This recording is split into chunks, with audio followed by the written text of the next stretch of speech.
great friend, a longtime friend and supporter in Dallas and through Wilson. So appreciate his support over the years. It's great to be here. Incredible conference. I've heard a lot about it and was trying to get here last year, but Austin Krychek got married, so went to that and wasn't able to make it. But it's good to be here and to present, and looking forward to tomorrow morning as well at 9 a.m. and then obviously tonight for the keynote. So we'll go ahead and get going, and I've got some great volunteers here that will help demonstrate and kind of show some of the things that we're looking to do out there on a doubles court for today. And so the theme that I love speaking about and presenting is called moving without the ball. And I like that term, and I heard that term and even saw it listening to basketball. I'm a big fan of basketball. I'm a huge fan of just sports in general. And if you listen to a lot of commentators that are showing the basketball games, talking about basketball, they'll talk about Steph Curry. They talked about Michael Jordan, talked about a lot of great players, Kevin Durant, and they'll say, man, look how amazing they are without the ball. And I think a lot of times as coaches, we look at, I call it the flash. We look at the dunk, right? We look at the long three-point shot from Steph Curry. And that gets our attention. But I think if you really take a step back and look at it through a different lens, especially as coaches trying to develop our players to have many tools in their belt and to be well-rounded, we can really look at what they're doing without the ball. And there's a lot of value to that helps them be more efficient when they do have the ball. And so before we dig into it, let's go ahead and look at some of the numbers behind it. Okay, so I'll ask you a little bit of questions. There's some math here. Okay, and to begin, how many players are on a doubles court? 4. Good job. A round of applause right here. No trick question. Okay, so 4 players on a doubles court in between the lines when they're playing a match. Okay, how many players at every given moment, each time a ball's hit, how many players can hit the ball? Okay, good job, 1. So then that leaves what? How many players are not hitting every time a ball's been hit? Okay, so y'all are doing great on the math. You passed the exam here. But if you think about it in terms of the numbers and the percentages, it should blow you away. And to me as coaches, it's not just how we help our players with hitting the ball, okay, and what types of shots, what types of spins to hit. It's not just where to hit the ball, where to be. It is also to help them look at the game in maybe a different light and different way, and that's what I'm going to speak quite a bit about tonight, is helping our players, whether it's visually, whether it's writing stuff down, or explaining it in a little bit different light, in a little bit different way, so they say, wow, I've never heard it that way. Wow, that connected with me. And as all of you know, whether you're coaching a team of 12, a team of 20, all boys, all girls, both teams, or for me, where you are coaching 1 player or 2 players, and over the last 20 years, I'm coaching different players every few years, okay, they all learn different, right? And so our communication tool and our message and how we get that information, that really important information to help develop them across to them becomes crucial. We want it to connect. Okay, so as I gave that math, maybe it clicked, but basically, according to that math, is it fair to say that as we step in between the lines in doubles, 4 players on a court, 1 player hitting, 3 not hitting, isn't it fair to say that 25% of the time you're hitting, or 75% of the time you're not even hitting a ball? Say that to yourself real quick internally. 75% of the time your players are playing doubles, you're not even hitting it. I mean, that should blow you away. That's crazy. So let's just take singles. We'll probably do this mostly for doubles, but we can maybe, if we have time, show some singles. Let's take singles. I hit the ball. You hit the ball. I hit the ball. You hit the ball. What's the percentage of time you're not hitting the ball in singles? 50%. So basically in competition, when we're playing tennis and helping our players, half the time to the majority of the time, we're not even hitting that yellow ball. And that blows me away. And so as I dug into that and I started watching mainly the Bryan brothers, who are so well taught, they're identical twins, lefty, righty. I'm sure all of you at least seen them either live or on TV. They're just beautiful to watch. Unbelievable one-handed backhand, great perfect volleys. And they were absolute geniuses without the ball. Now, what does that mean? Here's where we have some fun. What does that mean? How do I tell my players, how do I help them add value? You're saying it's 50% in singles, it's a majority of the time in doubles, according to those numbers. But what does that mean? How do I help them? So we're going to go over a few things today that we've all seen. Okay, some of you might not have seen some of these examples, but my bet is that most of y'all, yes, I'm Texan, so that's why I say y'all a lot. Most of y'all have seen these drills or these examples, these situations in some of the matches, but you can now use some of these examples and situations along with those numbers and explaining to them how valuable to Bobby or Cindy or whoever your students are that, hey, let me try to explain it to you this way. Let me show you visually this way what you're doing and how much more valuable you can be. If we become more valuable without the ball, which we know is 75% of the time, mostly in doubles, okay, then we're probably in a better position. We're probably better prepared. We are probably making a better decision. And therefore, when we do those things, when the ball finally does come to us, we probably make what? Make the right shot. All right, make less mistakes in those situations in the small percentage of the time when we do have the ball. Any questions so far on that? All right, let's go ahead and start doing some demos and some drills. Let me start out. I'll take my good friend Hayden to start out, and then let me take you three first, and then I'm going to add you in here in a little bit. And let me have, why don't you go with Hayden on that side? So one common mistake I think we all see, and again, they've been hitting a little bit, but we're not really kind of looking to play the point out full here. We're just kind of trying to get in the situation. If you guys could come up to the net for me. Can everybody hear me okay? All right. And so go ahead and play like you're playing two back, one up, one back. That's fine. Is when a lob goes up, one of the most common mistakes that we make. Okay, who's got the tennis balls here? Yep.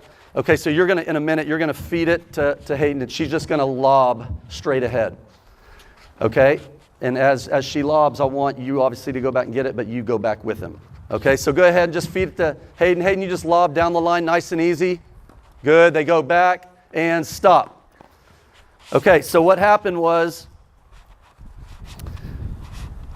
in this position, why does he have to go back? He's got to hit the ball, right? Okay?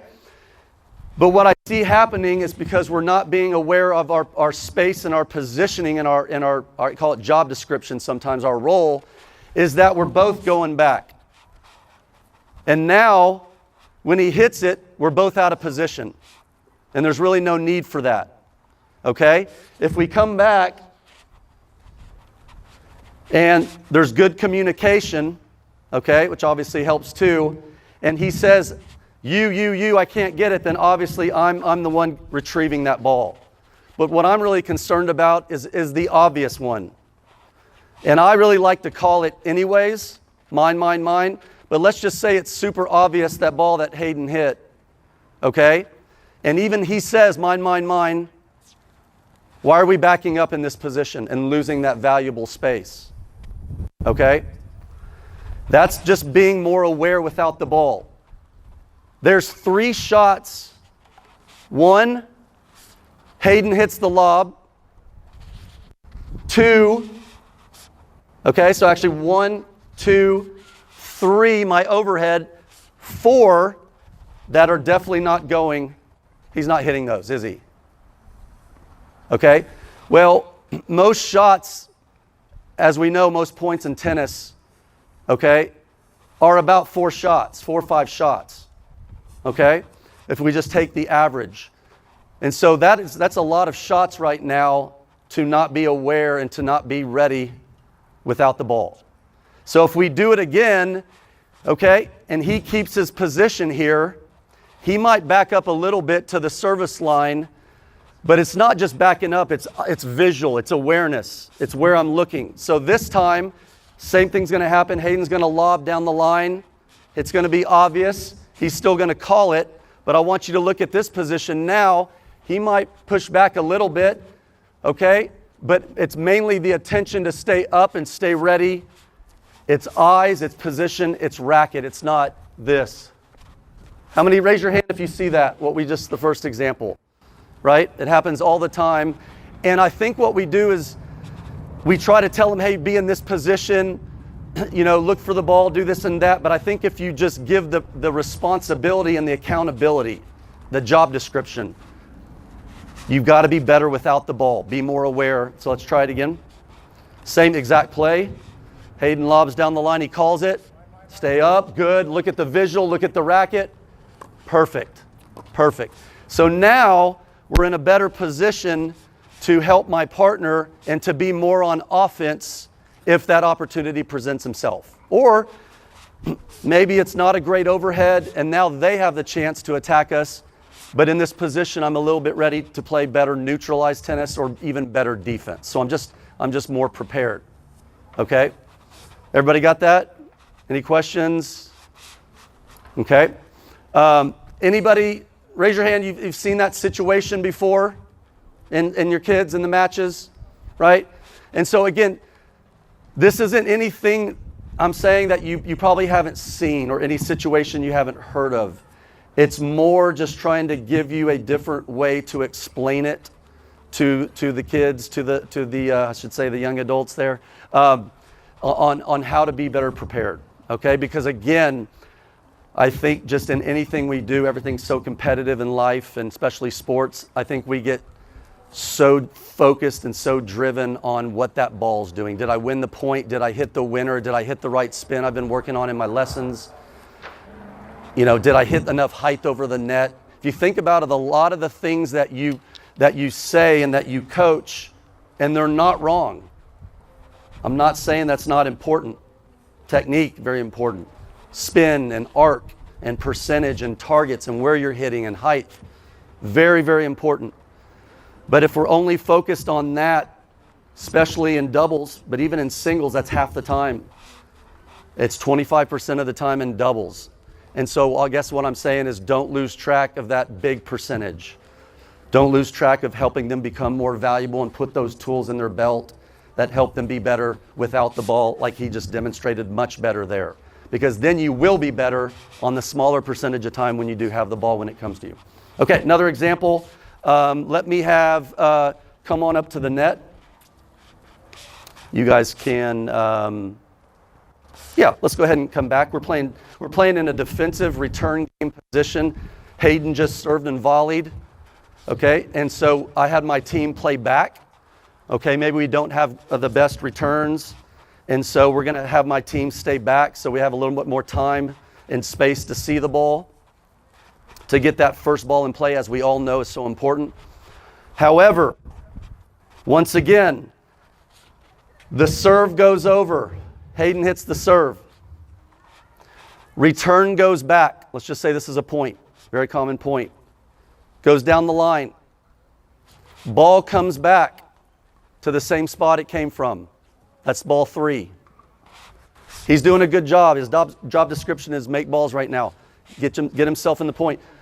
Ball number, what was that? 1, 2, 3. Ball number 4 goes back to Hayden because he's playing high percentage tennis. Okay? Ball number 5 comes over. What's happened to my man here? Partner. 5 shots in the point. He hasn't touched one. Okay? Fallen asleep. Maybe lost focus, maybe lost rhythm in the feet, okay? Because it goes back to those numbers. And that's a very common point right there, isn't it? Okay? But again, if he puts the value on this match, on this season, in this tournament, in this game, in this point, I'm just going to try to be ready and more aware and more valuable when I'm not hitting, because I know it's a lot. So now all of a sudden, he's going to be ready.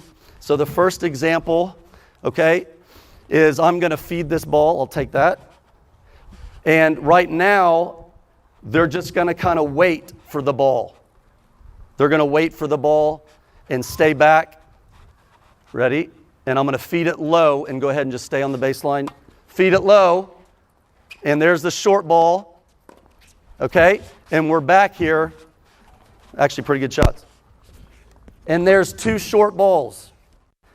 But because we're so consumed and obsessed and with the flash, with the shot, with actually a really good down the line, we weren't even close to moving up to that ball. So we didn't even give ourselves a chance to make that ball in play. So in a situation where we're staying back, what do we know about the odds if the ball is hit well and it goes down at their feet? What do we know about that? What type of ball is, what's the response off that? And Hayden, they both just hit two of them. They're going to have to hit up on it. Okay, if somebody's in trouble like this,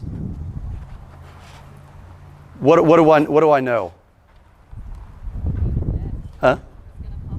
Pop up. It's probably going to be weaker. It's probably going to be shorter because I'm in a bad situation. Now that didn't have anything to do with these guys in terms of what they're going to do, right? They hit a good shot that's going to be low, but now it's our responsibility to see what's going on. It's our responsibility to see that I hit a great lob and they're in trouble. I hit a low ball and they're stretching and they're in trouble. And so what I like to do a lot of times if I'm scouting a match is I'll watch the team that's not hitting. I won't follow the ball. I'll just stay because I want to see what they do in singles and doubles. I want to see how they handle it, the situations, and I want to see what they do when they're not hitting. Are they aware when the opponent's weak? Are they aware when the opponent's off the court and in trouble? Or do they kind of just fall asleep because they're really only worried about when the ball's hit to them?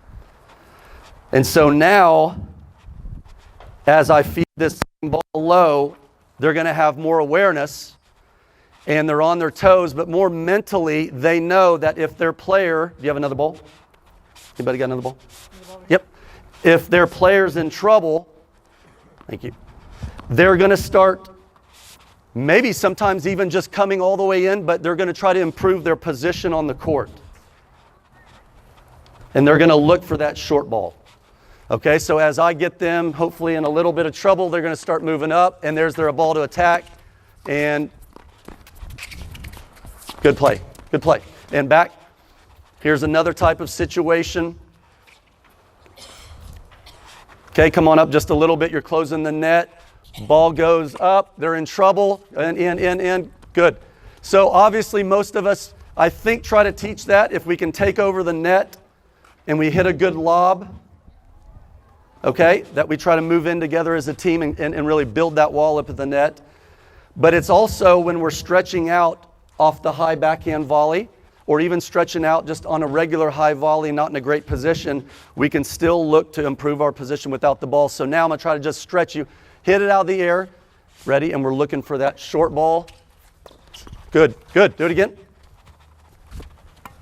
Not an easy shot there, but we're paying attention because right now the ball's on their side of the court. The ball's on their side of the court, but we're still active. Okay? We're still paying attention because we know that's about to change and we know the value, as we talked about earlier. Tough situation. Good. There's our ball. Another good lob. Good point.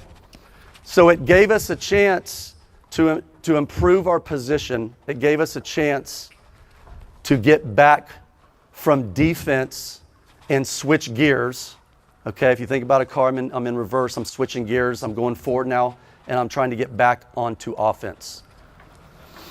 And I think a lot of times we'll see a shot And what I try to encourage with my players is we'll see a dipping ball or a good lob like that, and then they end up winning the point.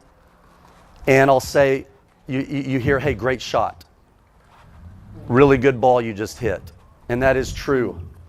But what I like to say and what I like to encourage is, and I like to pull them off to the side and say, hey, the reason that you had that opportunity or you gave your partner that opportunity is because your awareness.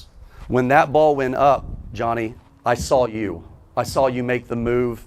I saw you shift over. I saw you really shadowing, and you weren't following asleep. I think especially doubles, when 75% of the time you're not hitting the ball, and I know I keep repeating that because I want to, I think it's very easy to become a spectator. And we see that. And it doesn't matter what level. It could be a level where somebody's, kind of just learning how to volley well, and maybe they volley and their racket drops. Okay, well, that's without the ball. Once that ball leaves, resetting here. So it can be very fundamental with getting your feet going again. It can be fundamental with getting your eyes back on the ball, fundamental with getting your racket back, resetting. I like saying that a lot, even to my pros. Hit the reset button. Hit the reset button. And yes, these pros need these reminders as well. But it's also at that medium level, higher levels, advanced levels of awareness, court positioning, cutting off angles, shadowing with your partner, okay, so that you become a little bit more aware of what's going on and not just only when it crosses your side of the court, okay, and gets on your strings. Okay? Any examples that anybody wants to comment on that you've seen? Yeah, love to get some examples. I just have a quick question. So if our man is sitting over there and has had 5 or 6 balls not go his way, do you want them to move up if they're not getting the ball, or are you waiting for that short ball and both of them crash in at the same time? Yeah, it's a good question. So if the one guy has not received a ball in 5 or 6 shots, do we want him just to rush in? Not necessarily. As I mentioned earlier, sometimes job description and what your value is on the court. And what I mean by that is maybe you put 2 people together and one of them's just a much better baseliner. Okay? So if you're in that situation, it's okay that you haven't hit the ball yet. And there's no need to force anything just to move up because, textbook-wise, it's better to be at the net. I'm a big net guy, so I like the advantage at the net. I like the angles. I like the aggressive play. But I'm also job description. And if we need a win on line 3 and our best opportunity is to put 2 baseline kids together that just don't miss, they make every return, know your job description. Go out there and make a lot of balls. If you get a short ball, yeah, let's get to the net. But I don't think we need to force it and just rush in. That may be a rushed attempt just because sometimes it's the right way to play the game. I think there's a lot of right ways to play the game. There's a lot of right things to do, a lot of right ways to... if you think about this game, the game's not simple, but it's a forehand, a backhand, volleys, returns, serves, overheads.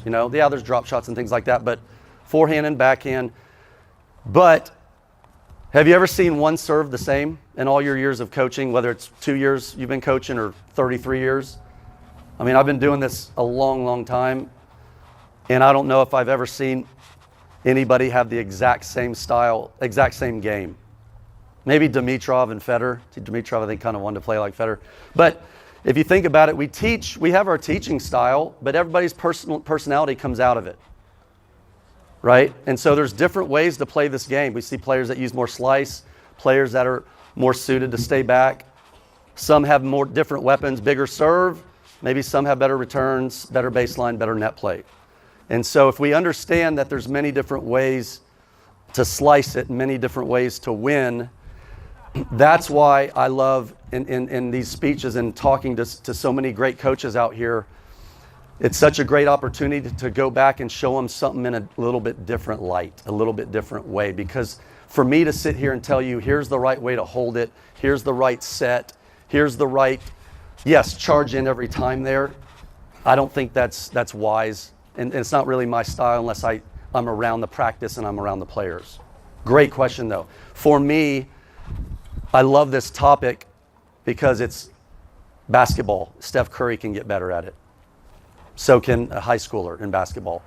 A middle school tennis player can immediately improve their game, even though they might not have the skill set yet on all the different things of singles or doubles, the volleys, the overhead. You can immediately get better. Maybe somebody, this is one of my favorite things, maybe somebody, I'm going to use you now. Come on out. Come on out. I'll have you stay. Hayden, come on here. And I'll have you sit out just for a minute. Okay, go on over there. I'll have you over here. One of my favorite things, and you and Hayden are going to just step out for just a second, and then you'll be my next example.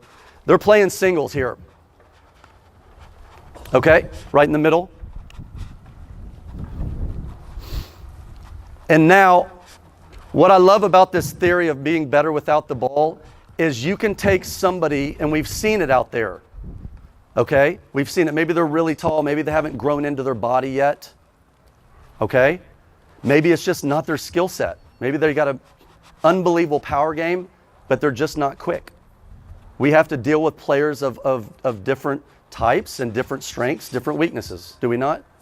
Okay, what I love about this is it not only enhances our play to play better, efficient tennis, cutting down on errors, but it can make somebody quicker and faster. And not necessarily speed. It's by reading the ball and once again being more prepared. Okay? And so when I hit this first one, you're just going to kind of bounce around but stay put. So when I hit this shot, okay, as if he were to hit this ball in a singles match, I want you to watch what he does right now, just kind of moving but staying in the middle. Ready? Play it out. Okay, there it is. Tough feed, but it's back in play. And if you're watching this right here, okay, and yep, you can stop, good. What was he doing? He was moving, but what was his position like? Now, I fed an awful feed, and he almost got it, which is why I pulled him out from the crowd there. But he almost got that ball and made it. But my point is was he not in trouble over there? Okay, he was literally off the court. But because we get obsessed with that big forehand, and oh man, look at that powerful shot I hit to the corner again, he stayed here and didn't really improve his position at all. Okay? Now, he's going to be aware, he's going to be looking to move in and maybe sneak in, and he's going to look to go forward as he sees his opponent in trouble here. Good job. Good move. Okay? And again, it's not always about winning and losing the point. It's about learning to play the right way, learning to capitalize, and learning to develop our players, build those tools around their tool belt. Okay? It's about helping make a player faster. Hello? Can you hear me?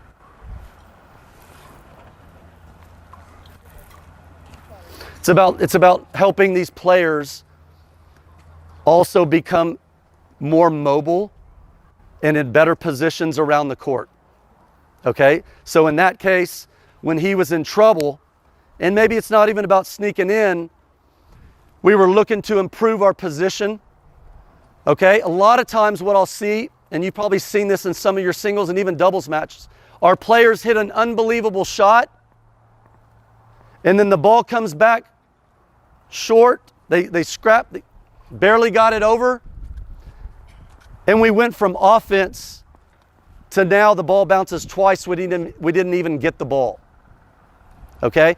I think those are great examples to show our students that, hey, that's not about not having a good slice or about a good shot, a backhand in that moment.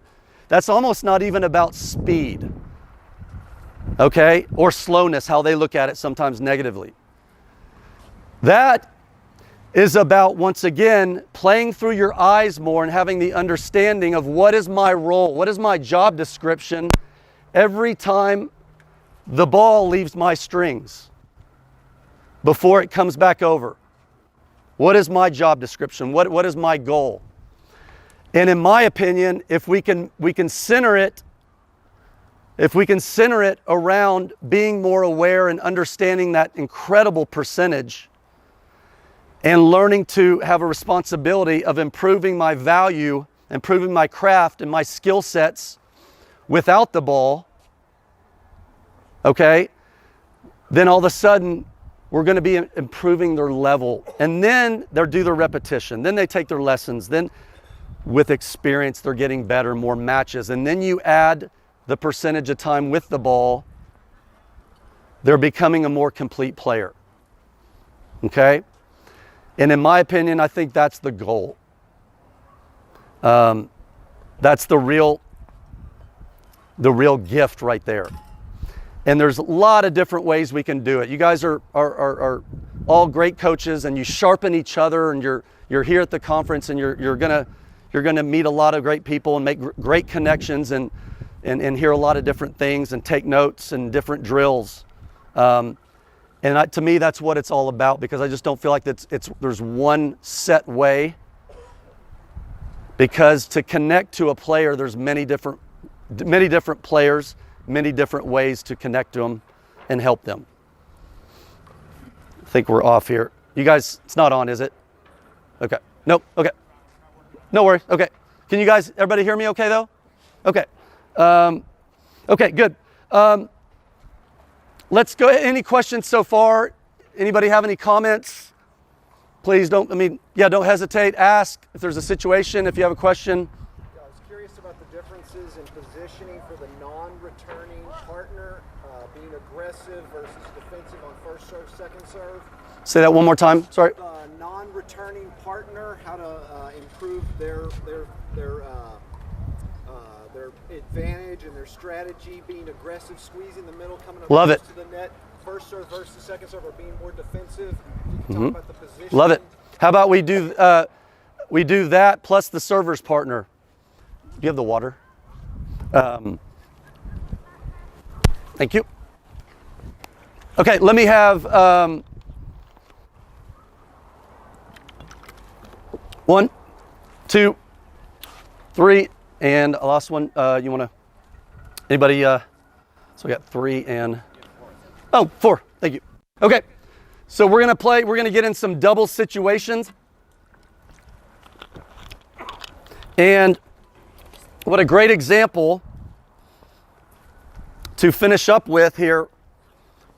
And we'll do some Q&A at the end. But what a great example of how to be better without the ball than to play some doubles points and to show the job description of the returner's partner and the server's partner.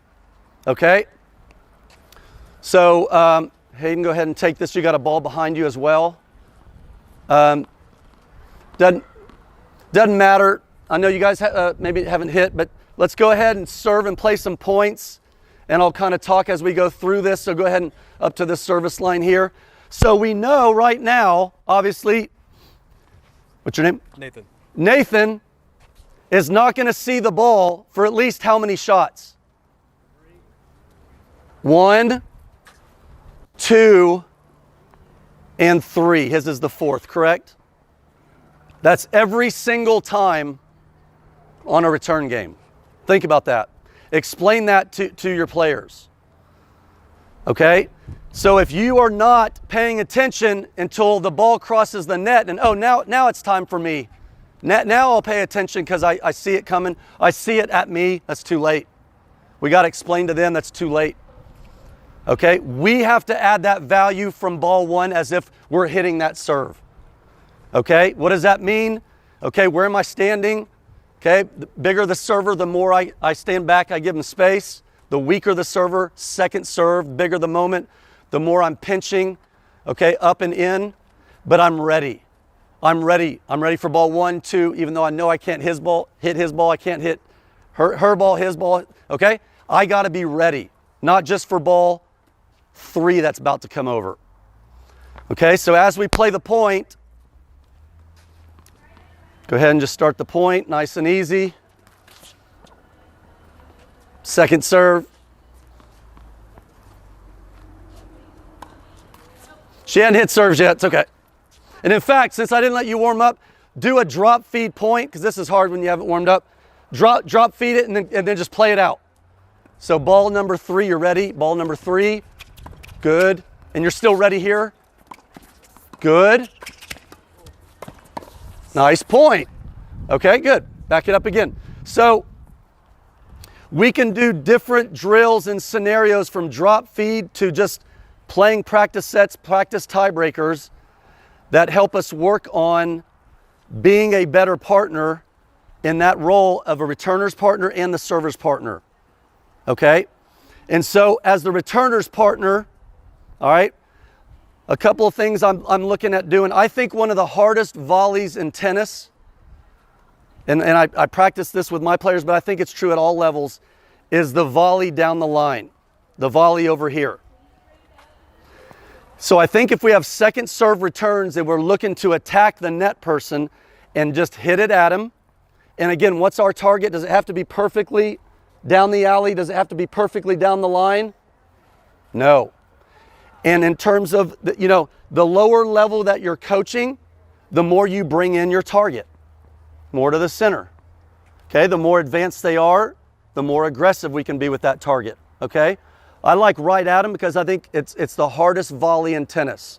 The volley where we're poaching, where we're moving, and there's some fluidness, there's some momentum to it, I think it's a little bit easier. When we have to get out of the way and still make it and still be accurate, I think that's the difficult volley. Okay, what is our role here if we do take that ball down the line? What am I doing without the ball? Is that a Tennessee hat? All right. Move up and look to the middle. The key word is look. All right. Okay. Most balls in tennis, 70% of balls come over this window right here. This 8-foot window. Over 70% of tennis balls. Okay. So when we change that up, we go down the line. The first reaction is to just survive.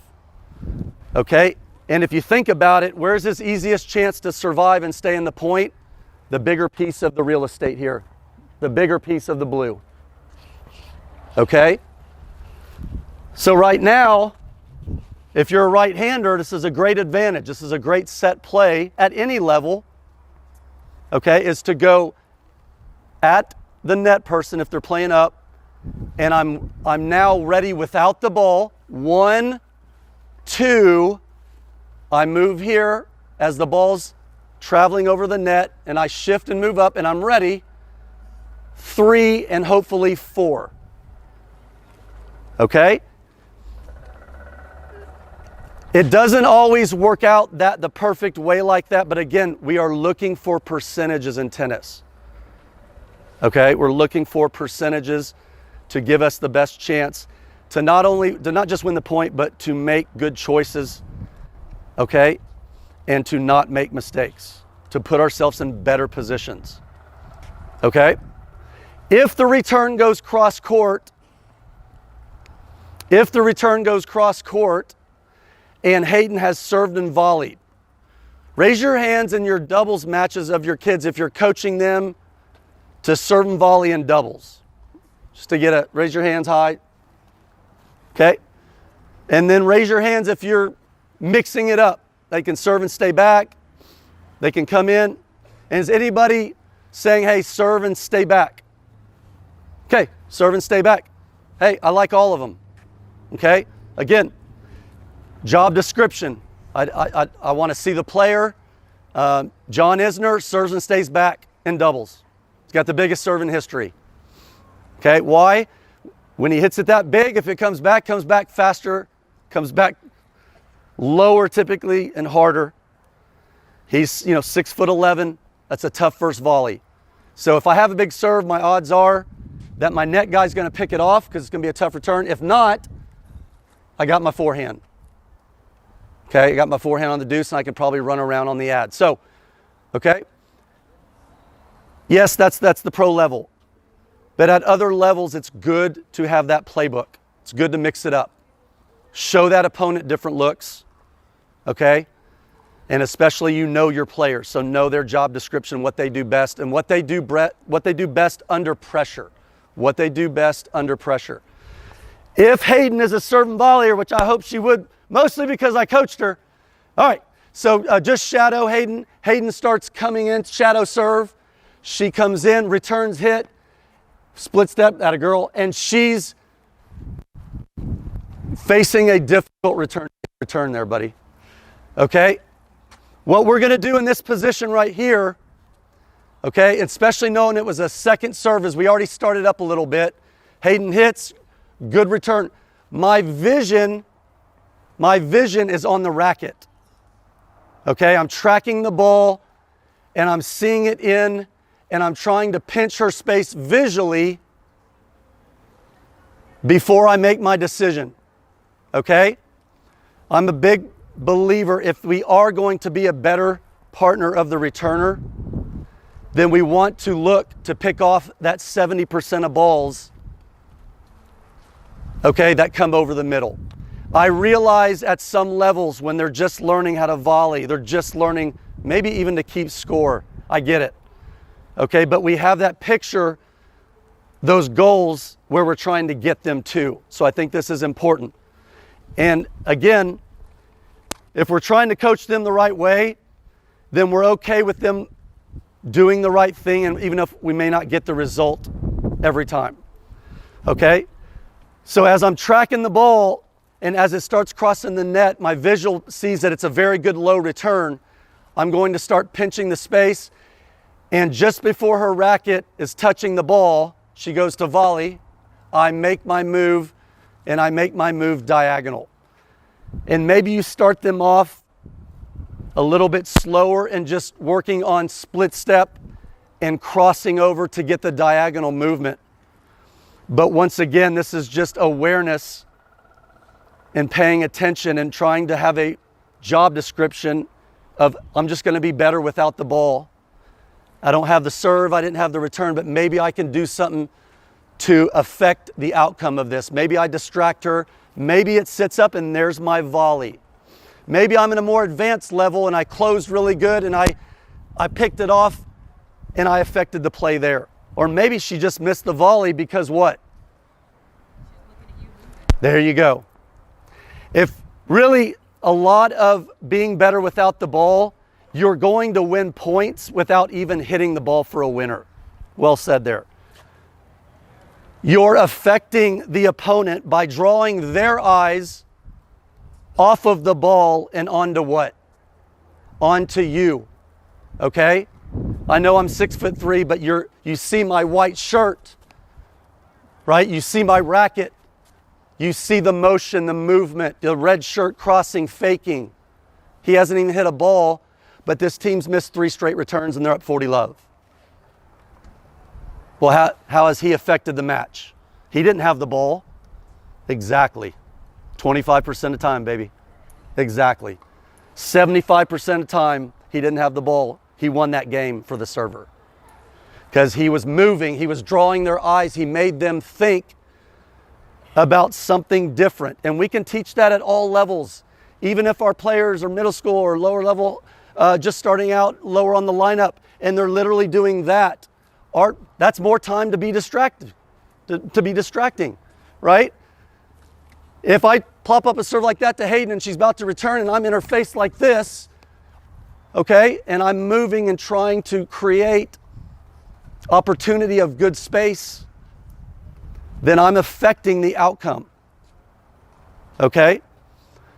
Another way is now, okay, Hayden, that's good, you're returning.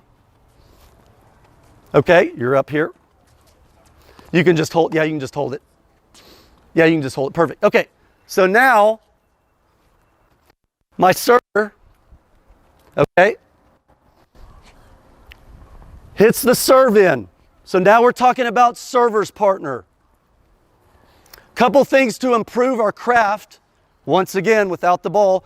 One, 2, and hopefully I can learn to pick that off at 3. Okay? What are some things I'm looking at? What are some things we can teach our kids to be better without the ball in that third shot as the server's partner? Anybody? Looking where the returner is. Looking where the returner is. Location of serve. Location of serve. Okay. Good. All those are good. Yeah, maybe the returner's cheating over. Okay. Because she knows you like a wide serve. Or maybe shifting over, let's say he was back because he loves his forehand. Okay. We know he doesn't like his backhand. Okay. A lot of people say it's easier to move off the tee serve, because if Hayden tries to stretch out for that return and I move here, most returns there are probably going to come over here.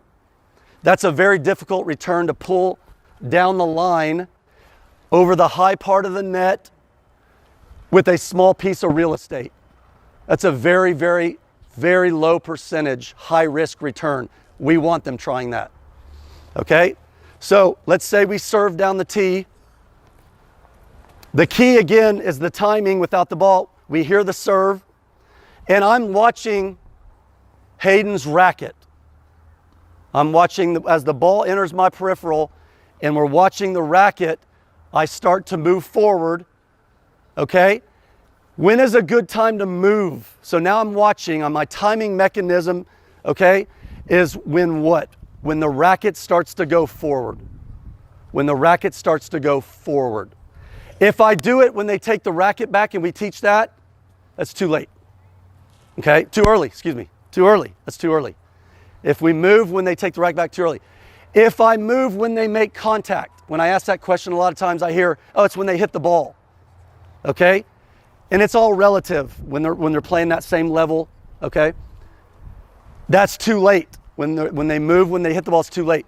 We want to move when the racket drops down or starts to go forward. Everybody's got different swings and techniques. So Hayden's slow motion swing, I move now, right as she starts to go forward on her swing motion. Okay? The next question, what's the most important direction to teach without the ball on this move? What's the most important direction? Just forward? Here? I see this a lot. Diagonal. I think diagonal is a good word towards that net strap. Cut that angle off. You hear it a lot of different ways. So that you gain your advantage at the net. You gain your advantage at the net when you go diagonal. And you gain the spacing as well over that middle window we want. I see a lot of sideways because we don't want to get hit with the ball, or we're not comfortable as we get closer to the net. Okay? If we can cut the angle off, okay, then it improves our ability to make the volley, which is what we're trying to do to win the point. And as we get better with our craft, we can go for more and hit more angles and become better volleyers. Okay? Last thing, he timed it well. Timed the serve. He timed it as Hayden started to swing forward. He moved diagonal. He's doing great. Okay? Where do we like to teach where to hit that volley?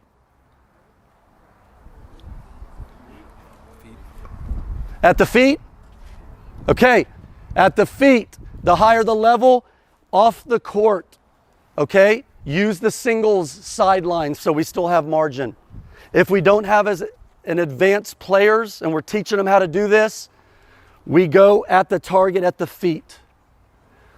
One of the most common mistakes I see as I've taught some of the lower level high school kids, middle school kids, and even lower level adults that are learning how to get better at doubles, is when they get a high volley,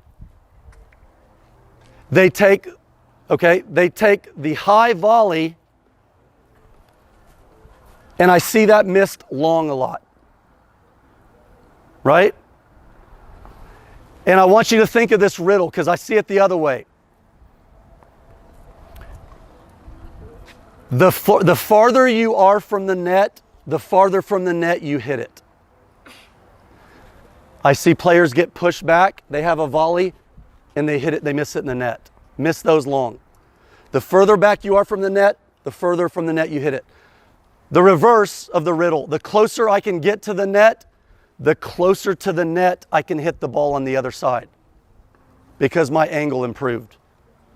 Okay? And I want you to jog over here real quick.